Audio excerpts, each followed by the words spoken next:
Excuso la presencia de nuestro senador que estaba acompañándonos, el doctor Mancera, y agradezco la participación del senador Antonio García Conejo. A continuación tenemos la participación de Alfredo García Figueroa Fernández y me voy a permitir leer su semblanza. Alfredo Figueroa, el doctor Alfredo Figueroa Fernández, es un sociólogo mexicano que ha trabajado en la academia, en el sector público y con organizaciones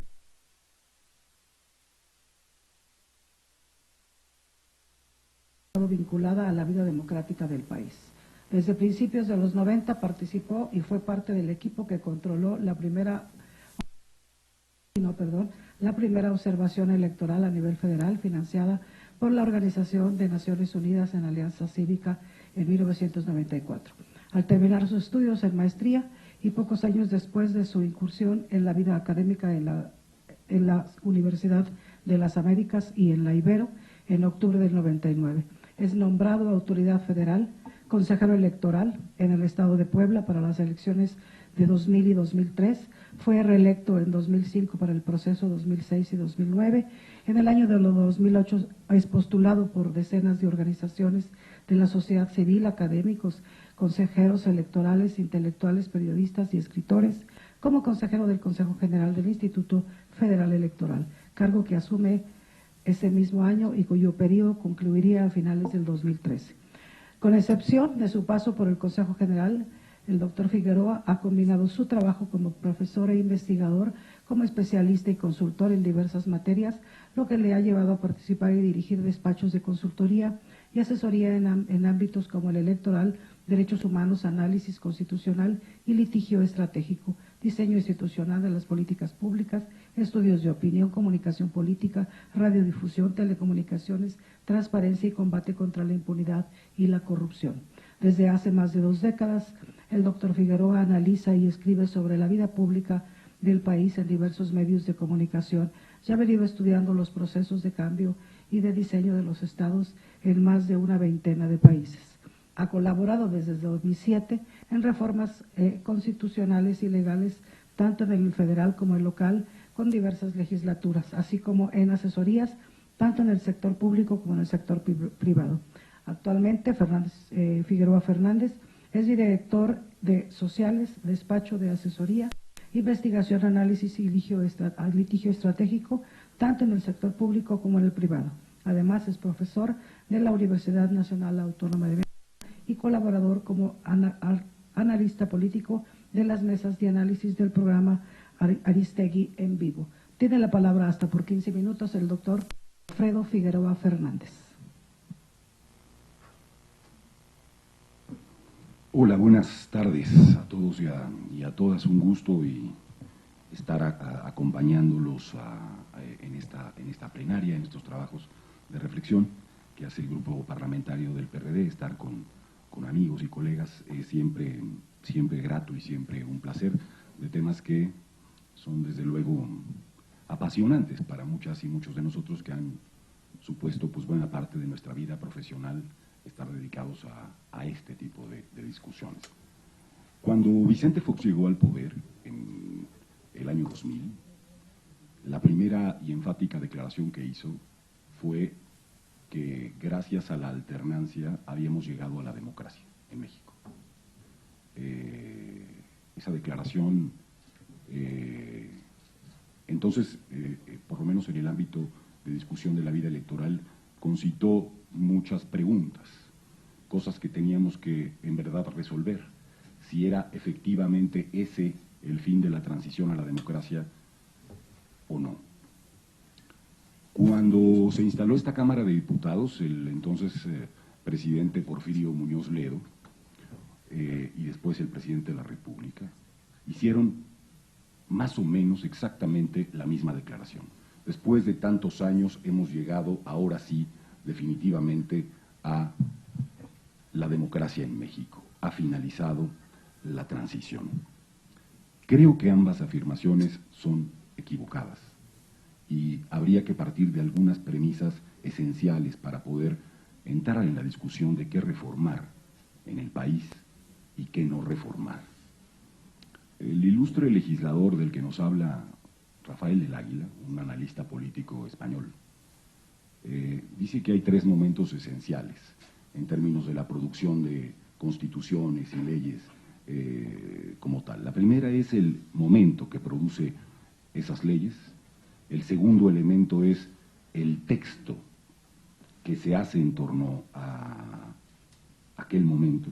Y el tercero es la realidad política en la que se pretende insertar ese documento. Creo que un buen método es construir tres reflexiones en torno a qué momento estamos viviendo, qué textos son posibles de producirse y finalmente qué realidad política, en qué realidad política debe insertarse.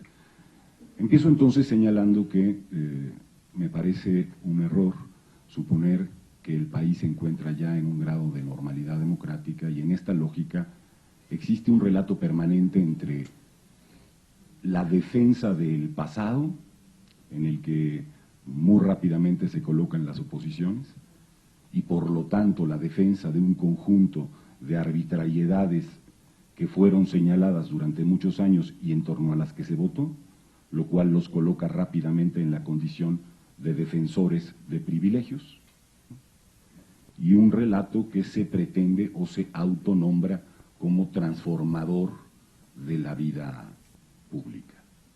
Me parece que un primer error legislativo, parlamentario, político, es permitir situar el debate en esos términos y luego aceptar cosas tan preocupantes desde el punto de vista axiológico y de los valores políticos como suponer que hay una sola moral que puede triunfar en la sociedad. Es casi la negación del pluralismo político. Cada vez que alguien es superior moralmente o que alguien es el que ha vencido moralmente a todos los demás, lo que nos está diciendo es que solo hay una moralidad posible de la vida pública. Y eso debería constituir en sí mismo un mensaje absolutamente claro del tipo de amenaza política que puede circular si todos aceptamos que ese es el término de relación que debiera darse. Tengo la impresión de que con esta frecuencia, esta idea de defensa de las instituciones autónomas, que tiene buenas razones en algunos sentidos y en otras no, tendría que aparejarse y constituirse junto con una crítica también del pasado y del propio proceder de los partidos políticos que fueron derrotados en ese pasado, y sobre todo intentar un juego en el que no exista siempre la posibilidad de salir en algunos momentos con blancas y no jugar a negras todo el tiempo, ¿no? Hablando en términos ajedrecísticos, es decir, en una actitud reactiva. A mí me parece fundamental que los grupos parlamentarios pongan en escena qué es el proyecto, digamos, de transformación democrática que requiere el país y lo discutan con la mayor vehemencia posible. No esperar un proyecto y actuar en términos, digamos, simplemente de contención o intentar que no se pase en esa lógica un proyecto como el que vimos, por cierto, en relación a la disminución de los recursos de los partidos políticos, cuyo propósito esencial es obtener likes en Facebook, ¿no? Que es la característica, la búsqueda esencial, porque no discute integralmente qué representa esto para la fiscalización, para el sostenimiento de los partidos políticos, para lo que ha sido una lucha histórica, para que no sea el dinero el gran eje que determine quién gana y quién pierde una elección. Es que discutir el tema del financiamiento sin ahondar en las gravísimas carencias que tiene el Instituto Nacional, el Tribunal y el Estado mexicano entero en torno a la fiscalización y a la corrupción política, es casi, digamos, abonar ya en una realidad que, por cierto, Ciro Murayama estudió en el caso de los Estados Unidos, recuerdo un artículo de entonces, cuando se liberalizó aquella, la contienda electoral, y entonces hubo aportaciones de todo signo y miles de millones de pesos, entonces de dólares, eran puestos en la competencia política. No creo que sea posible tener una discusión seria en torno al financiamiento si no buscamos cuál es el propósito específico en relación a esto. Y es mucho más grave, en mi opinión, el tema de la fiscalización que el tema de cuánto están gastando los partidos políticos y lo que con costumbre se hace, cuánto gasta el Instituto Nacional Electoral, que por cierto ya se empieza a enterar el país, que se encarga nada menos también de la identidad de las mexicanas y los mexicanos. Y esperemos que se siga encargando el Instituto Nacional Electoral. Entonces, me parece importante colocarse en un debate de futuro, más que solo de este juego de el espejo con el pasado y buscando qué es lo que queremos construir en nuestra democracia.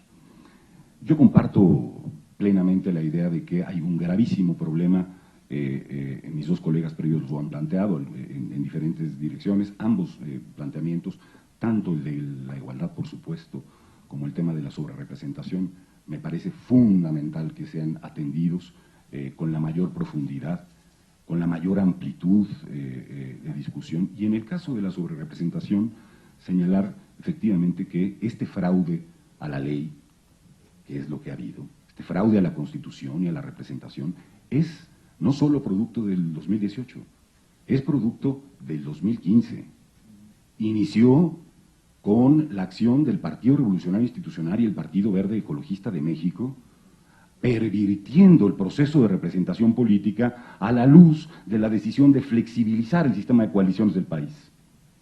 Y en esa búsqueda lo que hicieron fue hacer un fraude a la ley. Ya resulta un poco interesante que hubiese sido entonces Horacio Duarte y Pablo Gómez los que entonces plantearon una impugnación ante el Tribunal Electoral del Poder Judicial por esta materia. Y resulta todavía más interesante que el coordinador parlamentario de la mayoría, del grupo mayoritario en la Cámara de Diputados, no haya llegado por el partido Morena a la Cámara de Diputados, que sería, digamos, ya el colmo, digamos, de cómo se produce este problema vinculado a la representación, que creo que es uno de los más graves, no quiero abundar en él. Yo les quiero ofrecer, podría otros temas plantear a ustedes, pero en este tiempo tengo que elegir, y opto por elegir por el que me parece uno de los temas centrales de los próximos años si queremos atajar algo que a mí me parece muy relevante, que es el problema de la representación. Yo creo que en el 2018, además de muchas otras cosas, lo que ocurrió fue que volaron más o menos por los aires muchos partidos políticos en México. Y el sistema de partidos tiene hoy que discutirse a la luz de un conjunto de nuevas consideraciones. Y vamos a estar otra vez atrapados en los propios partidos, en el poder legislativo, entre futuro y pasado. Y a mí me parece que no reconocer que la necesidad de cambio era un mensaje también al conjunto de partidos políticos en esa fecha es no entender, digamos, lo que ocurrió en la elección de 2018. Y por esto creo que uno de los mecanismos para fortalecer un fenómeno que ocurre, por cierto, en muchos lugares del mundo, no solo en México, el debilitamiento de los partidos políticos, es no, por supuesto, pensar en su desaparición, pero necesitamos pensar en su metamorfosis, déjenme decirlo así, no solo en su transformación, casi en su metamorfosis, digamos. Y creo que un primer paso fundamental que puede darse, y que debiera darse, es el de la construcción de primarias bajo un modelo político que haga que los ciudadanos y las ciudadanas sean quien pone a las candidatas y a los candidatos en la boleta. Y no una élite, ni un dedo, ni un espejo, sea quien siga poniendo, ni varones y varonesas, quienes sigan poniendo a quienes van a ser candidatos y contendientes. Creo que un principio que podría alterar el sistema político en el país es un modelo de primarias. Déjenme plantear de qué primarias hablo. Me gusta hablar de uno que en realidad no se llamó nunca así, pero los argentinos le pusieron las PASO, y se lo pusieron porque abrevia 4 cosas. Primarias, abiertas, simultáneas y obligatorias. Para acabar con todo el sistema, digamos, de desincentivos que tiene hoy la realidad en donde, no, pues si yo abro mi elección se vuelve un problema. Primarias abiertas, simultáneas y obligatorias. Y ahora sí poner en la escena pública si la transformación que busca el país quiere o no incluir la democratización de los partidos políticos. Si en serio estamos hablando de un proceso político de transformación para devolverle el poder a la gente. O si estamos ante un ejercicio más de un proceso de simulación que va a declarar, quién sabe, otros nombres, otras personas, en 18 años, que ahora sí hemos llegado a la auténtica democracia. Por supuesto que durante todos estos años hemos conseguido cosas muy relevantes que hay que proteger. Pero también hemos cometido graves errores que tenemos que transformar.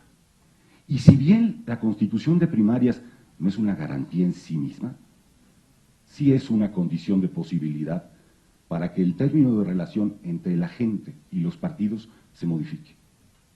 Perdone, en México a las ciudadanas y a los ciudadanos no les interesa militar en los partidos políticos. No les interesa participar en partidos políticos porque son lugares en los que casi nada se puede hacer. Si no se es, digamos, de una cierta élite, ¿no? De un cierto grupo, que les voy a platicar a ustedes en el PRD, ¿no? En relación a este particular, ¿no? Yo creo que poner en escena estos temas va a resultar muy relevante si en serio queremos transformar y poner una agenda política que traiga nuevas condiciones de posibilidad para la competencia. Me parece indispensable, ya en la ley, en la Constitución, desde el 2007, hicimos hasta un periodo que es casi la burla de quienes hemos sido autores electorales, porque hay que ver qué les prohibimos hacer durante las precampañas que ocupan para tener candidatos únicos, en donde no hay competencia política, ¿no? Es simplemente un proceso en donde, ¿qué podrá ser el candidato único a la presidencia? Y ustedes han tenido varios candidatos únicos a la presidencia, ¿no? En varios momentos. Entiendo, pues, que desde el Poder Legislativo sería deseable que ofreciésemos mejores y mayores condiciones democráticas y no simplemente decir que esas ya estaban de suyo dadas en el pasado. Si los partidos políticos en general no actúan para transformarse como nuevas organizaciones en un nuevo contexto de comunicación política, creo que será muy complicado llegar a un nuevo territorio en materia democrática en los próximos años. Desde luego, acompaño la idea, ojalá se tome en consideración, de que quienes ocupen el cargo de consejeras, 3 o 2, como decía Ciro, en fin, y consejero electoral, sea el nombramiento, digamos, que empiece por transformar lo que hemos venido viviendo, que es correas de transmisión de partidos políticos, llegando al Consejo General con personas que en algunos casos han demostrado claramente actuar en favor simplemente de esos intereses. Ha pasado y tenemos que buscar que eso no ocurra. No vería por qué va a dejar de ocurrir, hoy que tienen una mayoría tan importante el grupo parlamentario de Morena, lo que otros partidos hicieron en el pasado en relación a este tema. Y la pregunta es cómo lograr que existan nuevas condiciones. Quizá sea fundamental empezar por nombrar a un consejo desde la Secretaría de la Junta de Coordinación Política, que acompaña a los que nombrarán, imagínense, nombrará la nueva Comisión de Derechos Humanos y, si no recuerdo mal, el INAI. Esa construcción y ese modelo de convocatoria tiene que plantearse, replantearse y repensarse para ver cómo vamos a constituir la idoneidad de las candidatas y candidatos que van a llegar en abril al Consejo General. Porque está ciertamente en riesgo algo que ha venido estando en riesgo y que ha venido ejerciéndose para mal también, que es la construcción y el nombramiento de personas que atienden en muchas ocasiones a intereses particulares y no al interés público. independientemente de las diversas posiciones que se tengan a este respecto.